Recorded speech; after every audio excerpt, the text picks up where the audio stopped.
কলা বউয়ের ডোবা। গল্পকার নূপুর ঘোষ। নবগ্রাম নামের ছোট্ট এক গ্রাম, চারদিক ধানক্ষেত, মাঝখানে একটা পুরনো ডোবা। সবাই ওটাকে বলে কলা বউয়ের ডোবা। দিনের বেলা শান্ত, কিন্তু সূর্য ডোবার পর কেউ তার ধারে যায় না। বলে একসময় ওই ডোবার পাড়ে ছিল নবীন নামে এক কৃষকের বাড়ি। বউ ছিল তার কলা বউ, সুন্দরী, কিন্তু স্বভাবে একা থাকতে ভালোবাসত। এক বর্ষার রাতে নবীন বাজারে আটকা পড়ে। বজ্রপাতের শব্দে গ্রাম কাঁপছিল।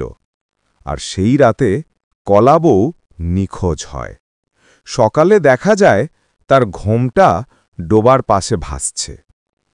এরপর থেকে প্রতি বর্ষার রাতে যখন বাতাসে পাকা ধানের গন্ধ মেশে, তখন ডোবার জল অদ্ভুতভাবে দুলে ওঠে।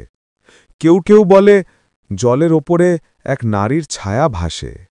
তার কণ্ঠে ভেসে আসে মিষ্টি ডাকে, এই নবীন, ফিরে আয় বলে। অনেকে শুনেছে, কেউ কেউ দেখেছে।